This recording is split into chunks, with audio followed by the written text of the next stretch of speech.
합독하시겠습니다. 한 나병 환자가 예수께 와서 꿇어 엎드려 간구하여 가로되 원하시면 저를 깨끗게 하실 수 있나이다. 예수께서 민망히 여기사 손을 내밀어 저에게 대신하여 가로되 내가 원하노니 깨끗함을 받으라 하신대 곧 나병이 그 사람에서 떠나고 깨끗하여 진지라. 아멘. 나병이 떠났다. 이 믿음의 사람, 이 나병 환자가 믿음의 사람이에요. 그죠? 그래서 기도하는 그 기도하는 자, 그 기도의 능력은 말씀을 힘있게 만든다. 그래서 기도할 때 말씀의 부흥이 일어난다. 그래서 지난 시간에도 같이 나눴던 말씀이 연이어가게 되는데 기도와 말씀은 함께 갑니다. 그래서 기도의 부흥은 말씀의 부흥으로 나타나고 또 예수님의 한 분의 그 새벽 기도의 능력이 엄청난 파장을 일으킨 것처럼 우리나라의 초대 교회들 바로 평양에 있는 장비현교 같은 교회들이 그 길선주 장로님의 그 새벽기도 시작으로 인해서 그 새벽기도가 한국교회의 부흥을 일으키는 그런 역사가 나타났다라고 이렇게 말씀을 하고 있습니다. 그래서 그 길선주 장로님과 박지옥 장로님 둘이 함께 새벽기도를 드리기 시작했는데 먼저 길선주 장로님이 홀로 새벽기도를 드렸다고 합니다. 그는 특별히 기도하는 것과 말씀 있게 아주 힘을 많이 썼다고 해요. 이것이 바로 한국교회의 진정한 기도와 말씀의 능력이 임하게 되는 부흥의 역사가 일어나는 그런 기회가 됐다고 말씀하고 있습니다. 길진경 씨라고 하는 분은 길선주 목사님, 나중에 목사님이 됐죠. 장로님의 아들인데 그가 쓴 책에 보면 이 길선주 장로님이 하나님을 얼마만큼 사랑했는지 그리고 성경을 얼마만큼 사랑했는지 그것을 아주 잘 표현해 주고 있다고 해요. 그래서 길선주 장로님은 기독교를 입교해서 옛날에는 조사가 있었어요. 전도사처럼 되게 중요해요. 조사가 있었는데 그 조사가 되기까지 신구약 성경을 20번이나 읽었다고 합니다. 그래서 하나님의 말씀 속에서 타락한 인류의 그 역사를 보시고 하나님께서 그들의 죄를 속량하시고 하나님의 크신 그 사랑을 깨닫게 됐다는 거예요. 그래서 예언대로 육신의 옷을 입고 오신 예수 그 그리스도의 그 생활을 연구하고 어떻게 그렇게 사셨을까라는 것 아주 깊이 연구했던 그런 분이라고 합니다. 근데 신구약 성경 모든 성경의 어느 것도 예수님의 표현이 안 되어 있는 것은 없습니다. 창세기 1장부터 계시록 22장까지 다 거기에 내용들은 전부 다 뭘 말하고 있냐면 바로 예수님 말씀이에요. 예수님 말씀. 예수님이 천지를 창조하시고 예수님이 우리 생활 속에 거하시고 예수님이 우리를 위해서 십자가를 지시고 죽고 그 다음에 부활해서 가셔서 다시 오신다. 다시 오신다. 근데 계시록 22장에 보면 뭐라고 그러죠? 주 예수여 오시옵소서. 그게 뭐예요? 기대하는. 우리도 기다림의 그런 믿음이 되어야 됩니다. 그래서 신구약 성경 모든 그 내용 속에는 어떤 데는 역사로 나타나고 어떤 데는 시같이 기록되어 있고 어떤 데는 좀 복잡한 그런 내용들이 있는 것 같아도 사실은 그 다 예수님이에요. 그래서 그분을 메시아라고 그러죠. 메시아. 그래서 그분 메시아를 직접적으로 예시한 구약 성경에 나오는 모든 예언서들, 특히 이사야서, 또 시편, 신약에 나오는 모든 복음서, 사복음서, 특히 로마서 같은 곳에, 또 요한이 보낸 요한 서신서 등에 한 1000번 정도의 그 길선 장로님이 1000번 정도를 읽었다고. 그리고 어떻게 돼요? 그 중요한 부분들을 다 암송하고 있다는 거죠. 암송하고 있어요. 대단해요. 우리 그 모임에 같이 수고하신 성중교 목사님. 그분은 성경을 다 읽어요. 83살 되신 분인데 84살 돼요. 그런 분이 성경을 다 외워요. 성경 하나도 쳐다보지 않고 어디 그러면 그대로 읽으면 그대로요. 또 이렇게 기억력이 좋은 겁니다. 근데 이제 오래 있다 보니까 나중에는 기억이 안 나는 부분이 가끔 있나 봐요. 말에 단어가 생각이 잘 안 난다고 그런 말씀 하시죠. 근데 그런 것은 특별한 하나님의 은사예요. 우리는 막 암송을 막 하고 애를 써도 어떻게 애워질 수도 막 애워질 때도 있고 또 안 애워질 때도 있단 말이에요. 근데 그분들은 그냥 머릿속에 다 들어있는 거예요. 그래서 이 길선주 장면도 이렇게 성경을 많이 보고 또 그 성경을 많이 암송을 해서 구약 전권을 약 30번 정도 읽었고 특히 창세기나 에스더, 이사야서는 540번을 읽었다고 합니다. 신약 전권은 100번을 읽었고 요한계시록은 10,000번을 읽었다고 합니다. 10,000번. 그리고 요한이 쓴 서신서 이런 것도 한 100번 정도 이렇게 읽었다고. 그래서 그분은 새벽 5시에 새벽 기도를 시작해서 밤 10시까지 주님과의 교제하는 시간을 가졌다고. 이제 우리 일반적인 말로 말하면 명상이라고 하죠, 명상. 주님과 조용히 이제 교제하는. 그리고 그 시간 동안에 기도하고 성경을 연구하고 그러다가 성령의 계시를 받아서 하나님 능력을 행사하는 그런 일을 했다고 해요. 그래서 우리가 기도할 때 성령님의 능력이 임합니다. 그리고 또 말씀이 흥황하게 됩니다. 성령 충만과 말씀의 역사를 항상 함께 한다는 거 우리는 기억해야 됩니다. 기도할 때 말씀이 힘을 얻고 말씀의 능력이 강하게 나타납니다.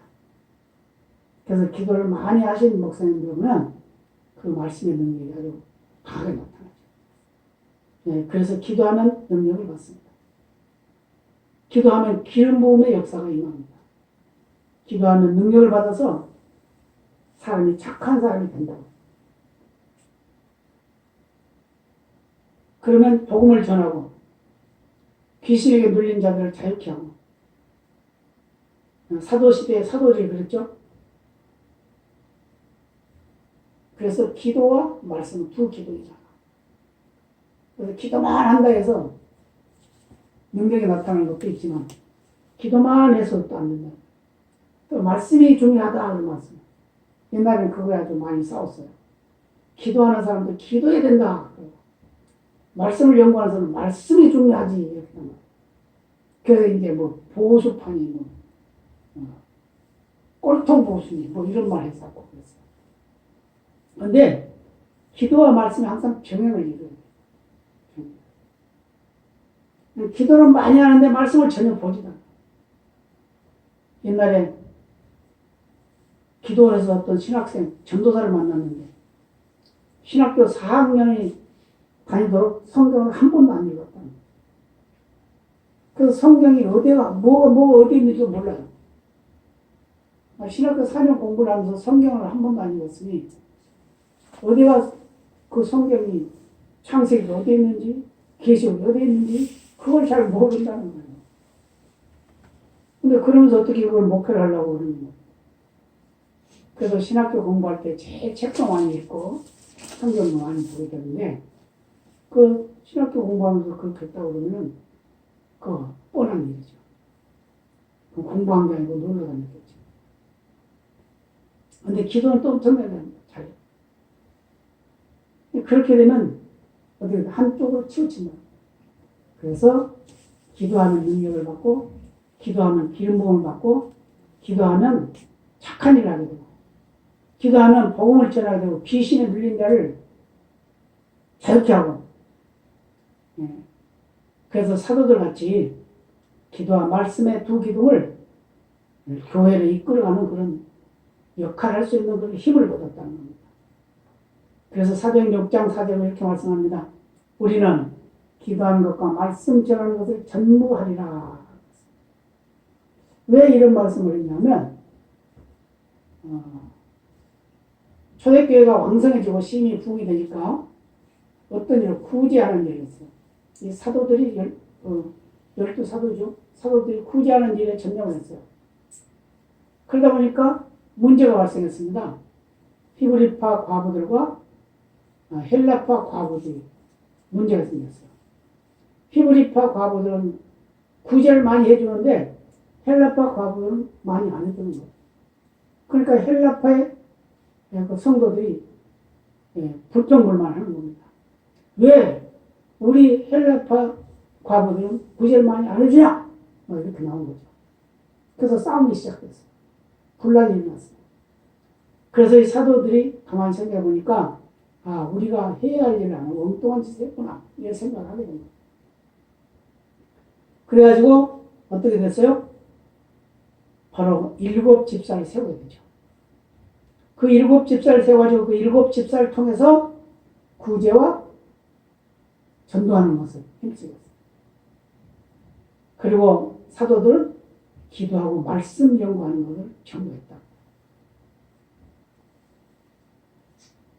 그래서 기도는 혼자 하는 것보다 합심해서 기도하는 게 큰 능력이 나타납니다.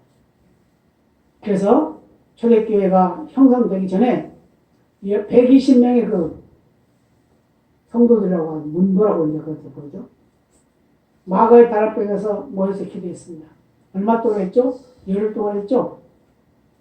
열흘 동안 열심히 기도했어요. 밤낮으로 기도했어요. 통성 기도도 하고, 철학 기도도 하고, 새벽 기도도 하고, 울부짖 기도하고, 기도했어요. 그랬더니 오순절날 성령의 충만한 역사가 나타났어요. 이 성령의 충만한 역사가 어떻게 나타났죠? 불우 예같이 갈라지는 것을 보였다. 보이게 나타났다. 그랬어요. 바람소리 같은 소리가 들렸다. 들리게 나타났다. 그 다음에 그들이 다 방언으로 말하게 됐다. 그래서 성령 충만을 받으면 보게 되고 듣게 되고 말하게 된다. 그래서 성령 충만함이 아주 중요해요. 뭐 할 때? 기도할 때. 그런데 사도행전의 그 역사를 보면 기도할 때 성령 충만이 임했고 말씀 들을 때 성령 충만이 임했어요.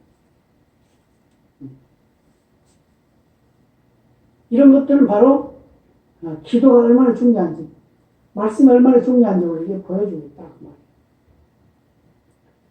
그래서 우리도 기도하는 일을 해야 돼요. 말씀을 보는 일을 해야 됩니다. 우리는 시간이 없어요. 시간이 없어요. 지금 이렇게 살아가다가 어느 순간 하나님이 오라 그러면 가야 돼요. 가야 돼요. 가야 돼요. 그런데 우리는 게으르는 낙피. 내일도 있는데 모레도 있는데 이렇게 생각한다. 그래서 우리는 시간을 아껴야 됩니다. 시간을 아껴야 됩니다. 그래서 새벽 기도를 하는 사람과 하지 않는 사람의 낮 시간의 활용도는 대단히 차이가 납니다. 새벽 기도를 하는 사람은 시간이 너무 많아. 그냥 새벽 기도를 안 하는 사람은 낮에 시간이 없어요. 시간이 없어요.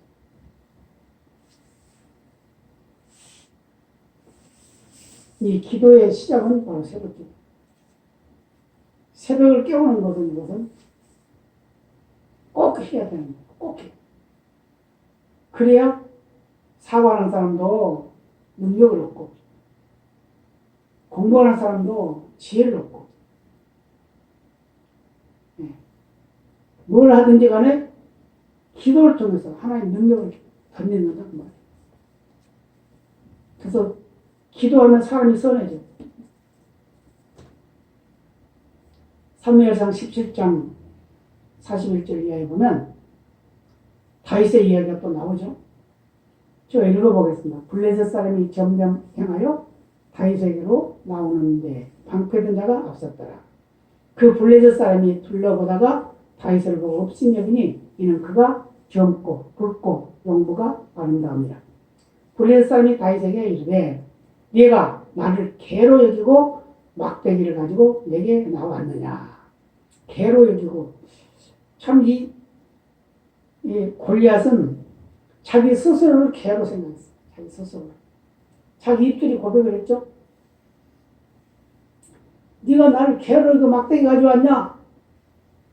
내가 개야? 뭐 이런 거죠. 우리는 말 잘해요. 말 잘. 그러니까 스스로를 개가 돼. 다윗은 뭐예요? 개 잡으러 가면 막대기 들고 쫓아가는 사람이 됩니다.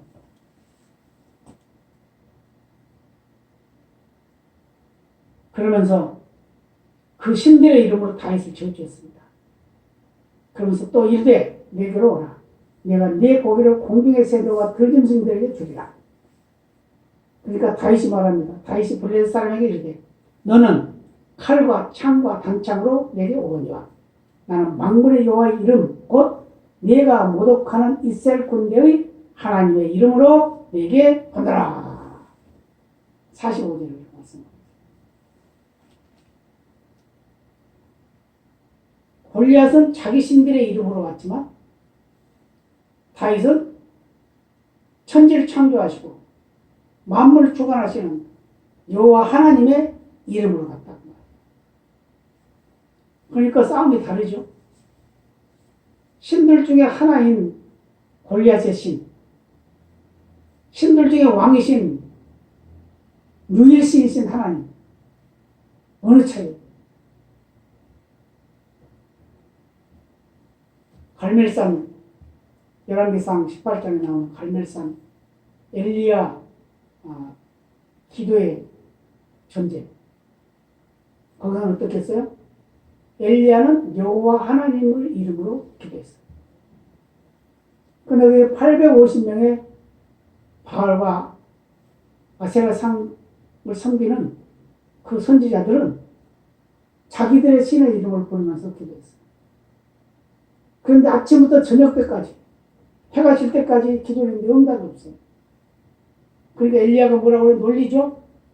너희 신이 자는가 보다. 아니면 놀러 갔나 보다. 잠깐 밖에 나갔나 보다. 그러니까 그들이 막 크게 너부리죠. 그러면서 그냥 칼로 몸을 상하고 막 이렇게 막 난리를 쳐요. 그런데도 응답을 하지 않습니다. 그런데 엘리야의 기도는 어떻게 되죠? 엘리야의 기도는 단을 쌓고 12돌로 단을 쌓죠. 이스라엘 12지파 이름으로. 거기에다가 나무를 올려놓고 재물, 송아지를 잡아서 올려놓고 또 물을 12통을 들어다가 거기다 붓고 그동안 기도하죠? 뭐라고 기도합니까? 하나님, 저들이 진짜 내가 섬길 하나님 걸 보여주세요. 네. 내가 하나님의 종인 것을 보여주세요. 불러 응답해 주세요. 라고 기도했죠. 그랬더니 하나님께서 하늘에서 불을 내려서 그 제단을, 재물을 다 태우고, 제단을 태우고, 물까지 다 태워버리는 그런 역사가 일어납니다. 그러더니 어떻게 돼요? 승리하게 됐죠?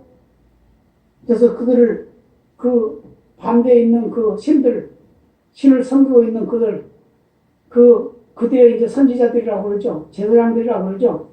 예. 그걸 다 물가에 가서 다 죽이고 마는 그런 일을 하게 됩니다. 이렇게 만유의 주가 되신 하나님을 섬기는 하나님의 사람들은 강하고 담대한 분사라는 것을 우리는 잊지 말아야 됩니다. 그래서 우리는 하나님 앞에 하나님께서 나를 통해서 하시고자 하는 뜻이 있다는 거예요. 그래서 다윗이 고백한 내용 46절에 보면 오늘 여호와께서 너를 내 손에 붙이시니 내가 너를 쳐서 네 머리를 베고 블레셋 군대의 시체로 오늘날 공중의 새와 땅의 들짐승에게 주어 온 땅으로 이스라엘의 하나님이 계신 줄을 알게 하겠고, 이스라엘의 하나님이 계신 줄 알게 하겠다. 하나님 누군지를 알게 하겠다. 이렇게 굉장한 믿음의 고백을 하게 됩니다. 그러면서 또 47절에 뭐라고 그러죠? 또 여호와의 구원하심이 칼과 창에 있지 아니함을 이 무리로 알게 하리라. 그러면서 전쟁은 여호와께 속한 것이다. 이렇게 말해요. 전쟁은 여호와께 속했어요. 그렇습니다. 모든 인간의 삶의 모습도 여호와께 속해 있습니다.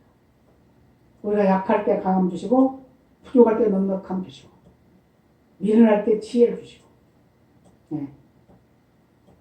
우리 가난한 자를 부유하게 사용하시는 그런 하나님, 보잘것없는 자를 쓸모있게 사용하시는 그런 하나님, 재활용을 가장 잘 하시는 하나님, 그런 하나님이 바로 우리 하나님이라는 걸 잊지 마시길 바랍니다. 그러면서 하는 말에 전쟁은 여호와께 있으니까 너희를 우리 손에 붙일 것이다. 이렇게 말씀하고 있어요. 그런데 48절에 보면 블레셋 사람이 그 말을 듣고 다윗에게로 마주 가까이 옵니다. 막 달려가요. 그러니까 블레셋 사람에게 다윗이 더 빨리 달려가면서 그 적의 항우를 향해 빨리 달리면서 손을 주머니에 넣어서 돌을 취하여 주머니에 가지고 있던 물매를 던져서 블레셋 사람의 이마를 치게 됩니다.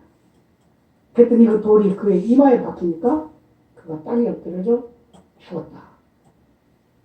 근데 나중에 보면 다윗이 그가 아직 안 죽어 있어요. 다윗이 보니까 가서 보니까 쓰러지긴 쓰러졌는데 아직 안 죽어 있어요. 그래서 그 골리앗의 칼을 빼가지고 그 목을 쳐가지고 그 머리를 칼 끝에 달아가지고 개선 장군이 또 돌아오게 됩니다. 이렇게 하나님께서는 기도하는 자의 편이 되시고 기도하는 자의 능력이 되시고 기도하는 자의 하나님이시라는 걸 우리에게 보여주고 있습니다. 그래서 우리가 기도할 때 복된 만남을 줍니다. 복된 만남. 얼마나 복된 만남인가요? 하나님은 사람을 통해 역사하십니다. 그죠? 하나님 우리에게 막 돈 주세요. 그럼 돈을 막 주나요? 아니잖아요. 누굴 통해서 주는 거예요. 네. 내가 무엇을 하고자 하는데 그냥 내가 하나님 막 해주나요? 아니요. 어떤 사람을 통해서 해줘요. 하나님 역사는 그렇게 한다고. 그래서 하나님께서는 나를 직접 사용하시기도 하지만 다른 사람을 사용해서 나에게 필요를 채워주는 그런 일도 하신다고 말이에요. 그렇기 때문에 우리는 매일매일의 삶 속에 만남의 복과 만남의 복, 정말 만남의 복이 중요해요. 만남의 복. 사기꾼 만나면 사기당하고, 강도 만나면 강도당하고, 살인범 만나면 살인당하고, 그런 거예요. 교사는 항상 만남의 복이 있어요. 제가 지금 시장 입구에서 그걸 하고 있는데, 제가 아침에 그런 게 있더래요. 하나님, 이 시장이 우리 때문에 활성화되게 해주세요. 우리 때문에 이 시장이 잘 되게 해주세요. 왜요? 그 시장이 잘 돼야 사람이 많이 왔다 갔다 할 거 아니에요. 그래서 우리는 어디 가든지 그 자리에서 능력 있는 사람이 되야 된다. 그러려면 기도해야 돼요. 하나님은 사람을 통해서 역사하십니다. 그러면 기도할 때 하나님은 우리가 만나야 할 사람을 준비해 주신다는 거예요. 예수님이 기도하신 후에 만난 사람이 누구였습니까? 나병 환자입니다. 그를 통해 예수님의 사역이 수많은 사람들에게 알려집니다. 나병한 데가 고쳐주고 나니까 뭐라 그래요? 예수님 따라갈게요. 아니야. 넌 집에 가서 다른 사람에게 모세에게 보이고 다른 사람에게 알려. 그랬더니 다른 사람이 많이 알려가지고 예수님 소문나게 만들었죠. 이게 바로 하나님이 하신 일이다. 그 말이에요. 오늘 본문을 다시 한번 생각한다 그러면 한 나병 환자가 예수께 와서 꿇어 엎드려 간거예요. 원하시면 저를 깨끗게 하실 수 있나이다. 무슨 말이에요? 주님이 원하시면 나를 깨끗해질 수 있습니다. 대단한 믿음이죠. 주님, 나를 꼭 고쳐줄 줄 믿습니다. 이 말이에요. 그러니까 예수님께서 뭐라고 그래요? 민망히 여기셨다 그랬어요. 민망히 여기셨다는 것은 무슨 말이죠? 난감하다 그 말이죠. 또는 불쌍하다 그런 의미죠. 제가 손을 내밀어서 제 옆에 대십니다. 이때 당시에 문둥병 환자, 나병 환자에게 손을 대고 큰일 나는 거예요. 부정이 있어, 부정. 근데 그에 손을 대요. 그러면서 뭐라고 그래요? 내가 원해 깨끗함을 받으라. 내가 원하느니 깨끗함을 받으라. 그랬더니 나병이 그 사람을 떠나고 깨끗해졌다. 우리는 입술의 고백을 한다 해야 됩니다. 항상 긍정의 말을 하고 잘 되는 말을 해요. 그랬을 때 하나님 능력이 못하는 거예요. 근데 부정적인 말을 하는 사람이 잘 될 일이 없죠. 그렇죠? 생각도 부정만 생각을 하니까 부정적인 말이 나옵니다. 긍정한 생각을 하면 긍정적인 말이 나옵니다. 그럼 긍정하는 사람은 긍정적인 말을 하고 긍정적인 행동을 하겠죠. 부정적인 생각을 하는 사람은 부정적인 말을 하고 그러니까 일이 잘 안 돼요. 이게 바로 하나님의 말씀의 능력입니다. 그렇기 때문에 우리는 하나님의 말씀을 전적으로 신뢰해요. 그래서 하나님이 기도할 때 사람들을 준비시켜 주신다고 말씀하고 있습니다. 바울이 빌립보 성에서 기도하기 위해 기도처를 찾고 있었어요. 그런데 기도할 데가 없어. 그런데 루디아라고 하는 여인을 만나게 돼요. 루디아를 만나. 사도행전 16장의 말씀인데 16장 13절에 15절입니다. 안식일에 우리가 기도처가 있는가 하여 문밖 강가에 나가 거기 앉아서 모인 여자들에게 말하더니 강가에 나가니까 사람들이 모여있어요. 여자들이 모여있어요. 아침에. 멋있어요. 이제 이때 당시에 이제 회당이 없으니까 이제 어디서 기도할까? 어디서 예배드릴까? 이제 이런 거겠죠. 근데 강가에 나가봤더니 그 강가에 여자들이 모여있습니다. 근데 두아디라 성의 자주장사로서 하나님을 공경하는 루디아라 하는 한 여자가 있었다. 근데 그대의 말을 듣더라. 그랬더니 주께서 그 마음을 열어서 바울의 말을 청종하겠다. 바울의 말을 정했어요. 예수에 대해서 전합니다. 그랬더니 이 루디아가 들었어요. 그러면서 뭐라고 그래요? 이제 내가 예수를 믿을 거니까 나에게 세례를 주라. 그 세례를 받고 또 자기 집에 가서 섬기는 일을 하게 돼요.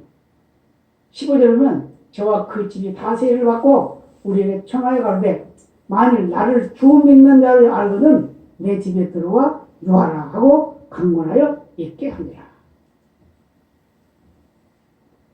바로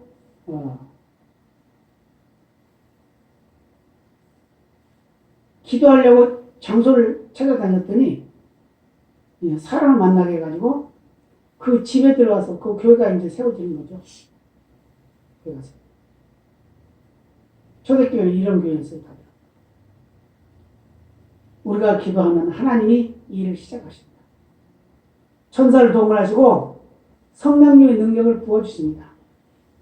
말씀을 깨닫도록 도와주시고 말씀이 흥하도록 역사하십니다. 기도하는 우리가 섬겨야 할 사람을 만나게 하시고 기도해야 할 사람을 만나게 하십니다. 또한 우리를 도와줄 사람을 만나게 하십니다. 기도하면 놀라운 일이 일어납니다. 기도하시기 바랍니다. 기도할 때 하나님의 역사가 하는 능력이 나타나게 됩니다. 우리는 실망하고 좌절할 그럴 시간이 없어요. 실망하고 좌절하고 그럴 시간에 기도합니다. 근데 뭐예요? 실망하고 좌절하고 원망하고 불평하고 그런 거예요. 그게 우리의 모습이에요. 그게 인간이에요.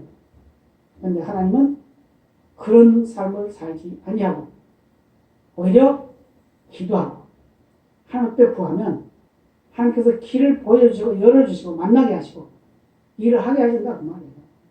그렇죠? 하나님의 역사는 알 수 없는 것을 일어나는 거예요. 어떻게 계획을 딱 세워놨다 해가지고 그게 그대로 되는 거 아니잖아요.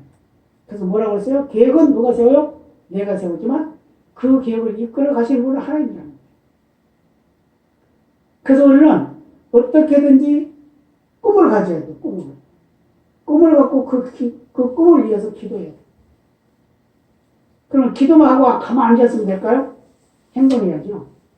그래서 구하라 찾으라 두드리라 하는 말은 바로 그런 의미를 가지고 있어요. 기도할 때 그냥 가만 앉아서 기도만 해라 그거는 의미가 아니라는 거예요. 행동하는 기도가 있죠. 비었을 때 일이 역사가 나타납니다. 기도하면서 무슨 나에게 무슨 계시가 왔다. 만약에 막 감동이 왔다. 계시라고 하면 좀 이상하게 생각하니까 감동이 왔다. 감동해서 감동 온 대로 행동하는 거예요. 그러면 역사가 나타나는 거예요. 근데 감동이 왔는데도 에이 이거 아니겠지. 이거 마귀가 줬을 거야. 그런 사람도 있어요. 하나님 분명히 감동해서 그 마음을 열었는데 에이 이거 마귀가 줬을 거야. 의심한. 저는 항상 그렇게 생각합니다. 무슨 일이 있으면 제일 처음에 내 마음에 열어지는 대로 그대로예요. 제일 처음에 열어진 대로 그대로. 기도하면 우리가 만남을 보게 되고 기도하면 하나님 능력이 나타나게 되고 기도하면 하나님의 은혜가 임하게 됩니다. 그런 기도 용사가 되어서 하나님을 높이는 귀한 역사가 있어지시기를 예수님의 이름으로 축복합니다. 다 같이 기도하시겠습니다. 아버지 감사